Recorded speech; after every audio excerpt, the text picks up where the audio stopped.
And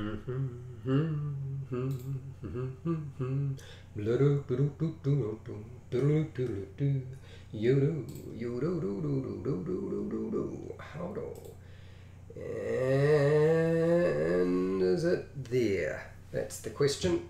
Is it there? Oh, what the heck? I don't want this sound coming through. Well, actually, I need to hear that, but I don't want to hear the ad. Skip the ad. Why am I getting an ad? Okay. I can't believe I got my own ad playing and I'm watching an ad for the very, very video that I'm doing. Kind of crazy, but oh well.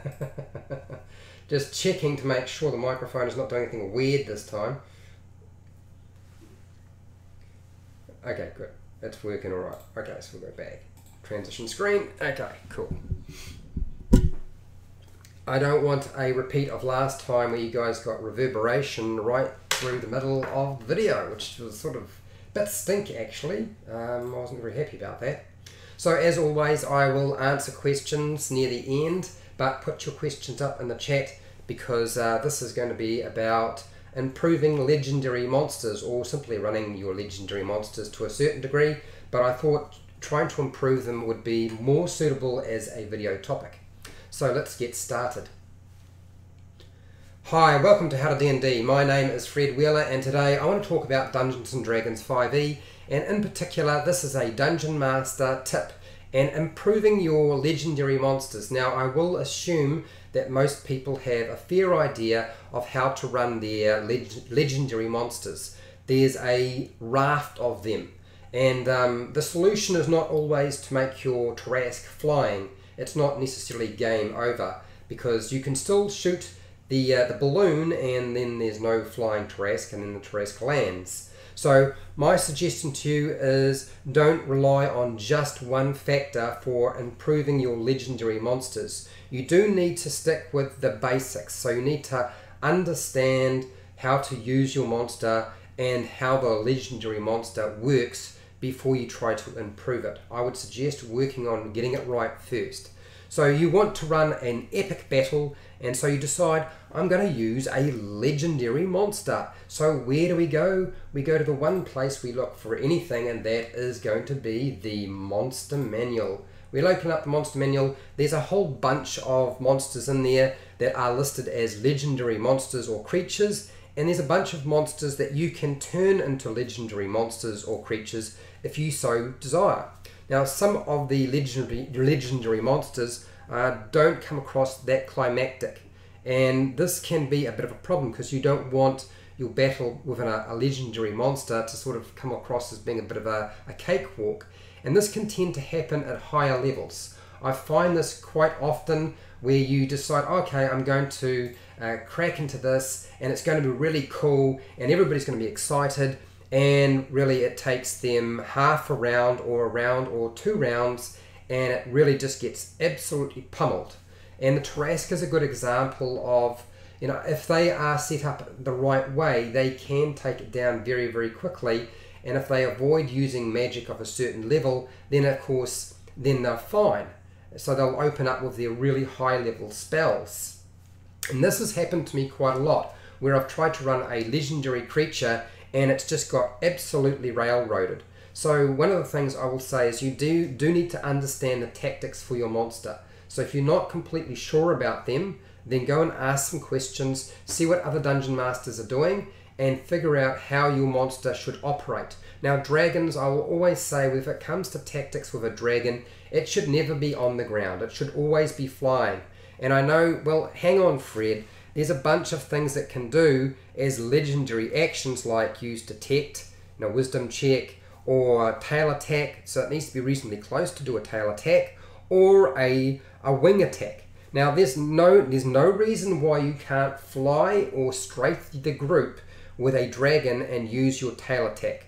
Absolutely fine, while you're waiting for the breath weapon to recharge. There's no reason why you can't fly over the top of your players' characters when you're waiting for that breath weapon to recharge and use the wing attack. So don't think that you don't have some things available to you. Now, what happens if you have a monster that is pretty much just a melee creature. It has no ranged attacks, and then of course you've decided, well, I don't want to stick into melee because it gets pummeled a lot. Well, there are ways of dealing with that, and one of the things you can do is you can add legendary actions that don't exist in the stat block to help make your monster survive. And one of those things I'm going to talk about very, very shortly. I don't want to get to it just yet. I want to save that for the end. But make sure you've got your tactics sorted out, and then start looking at the lair. The lair of your monster or creature is really important. Understand and study how they work. Pick the best ones and then jump back and forth between them. That's the best way you can actually maximize the effect. Don't forget your lair actions. Don't say, oh, well, you know, I don't need to worry about that. It's an initiative 20, guaranteed. It's always going to be initiative 20, okay? And make sure you don't forget that there are lairs that have regional effects. They do have an effect on the player's characters and NPCs as they are adventuring, so it's important to use those. So don't ignore them. The other thing is, most legendary creatures should have some sort of minions, somebody who works underneath them, somebody to distract the group, somebody who is going to soak up a bit of damage. And you need to be careful about how you use them, because you can't use minions straight from the monster manual. You will need to buff them up. Otherwise they will not be able to hit the target. They're not going to be able to hit the player's characters because their armor class will be so high with all the magic items that might be dripping off them, or they've got plate armor or something like that, or they simply won't be able to do enough damage to have any kind of an effect. Where I find what happens for me is the players will ignore the minions and they will simply go straight for the main threat, and they'll ignore them completely. And even if I block them, they will just fly over the top or use some other means of doing so, getting to them, whether it's spider climb or teleport. Often those are spells, dimension door, misty step, all of those are available to get past the minions. So make sure you buff them up, make sure they don't have too many hit points. You don't want them to last too long, otherwise you've got too much to do. I don't like using minions myself, but it is a way of doing it, but you have to increase their armor. You need to make sure they can do a bit more damage, and you need to improve their ability to hit the target. Otherwise they're really sort of a nonsense as far as any player character is concerned. I find a lot of people at my table are power gamers and they will just run right through them or just go right past them. Okay, next would have to be looking at the actual monster itself. Now the monster itself has got a bunch of different things it can do. Usually it'll have multiple attacks, but it's also got what's called the legendary resistance. So this allows it to be successful on usually it's 3 saving throws of its choice. If it fails it and it knows it's failed, it can choose to succeed. Now if you are playing the game at high level, your players, what they're going to do is they're going to truck out medium level spells. They're going to keep all their really good stuff for the end, and they're going to burn through those resistances probably in the first, maybe the second round, but usually the first round, particularly if all of them have got spell casting abilities, and they might well do if they're multi-classed or they've picked up a range of different classes, or you're dealing with a large group. It's always a problem with large groups. Things like resistance, legendary resistance, can be burned through in like the first round. So give them more resistances. Don't make them the standard legendary creature. Increase the number of resistances, and you can do that based on the number of players at your table. You know, if you've got 4 people at your table who are playing the game, then 3 resistances is probably fine, but if they're all spellcasters, then you need to change that, otherwise they're going to truck through that really quickly.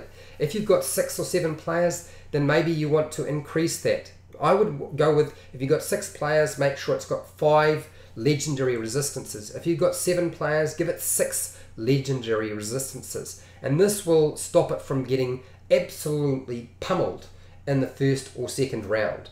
Okay, following from that, I would go with looking at its legendary actions. Make sure you use them. Do not forget to use your legendary actions. It's really important to pick them up. players will get a bit of surprise if you get a group of say 4 or 5 players, 3 legendary actions is pretty good. But what you're going to find as the group increases in size, it's not really a big deal. They're still going to be able to mow through your legendary monster or creature. So what you want to do is increase the number of legendary actions. And I would suggest to you that the best way you can do this, now I know somebody suggested to me just recently that if your party size is a particular size, then the number of legendary actions that your creature should have is whatever the party size is, -1. Personally, I think it's perfectly fine to allocate the number of legendary actions based on the number of players at your table. So if you've got 7 players, I'd go with 7 legendary actions, so that it can do something every single turn. Okay, every time somebody takes a turn, it's going to do something at the end. That makes it a lot scarier. It's going to give you a better outcome. It will compensate for large groups. It won't necessarily compensate for a group that's highly experienced, but it will certainly compensate for groups that get bigger, outside of the realm of 4 or 5 players. And then give it some other abilities. Sometimes it's important to actually make sure that your legendary monster or creature has a bit of armor, or as I was going to suggest, adding in some additional legendary actions where you don't want it to get absolutely pummeled. And one of the things I would suggest you do is add the dodge. Add dodge as a legendary action.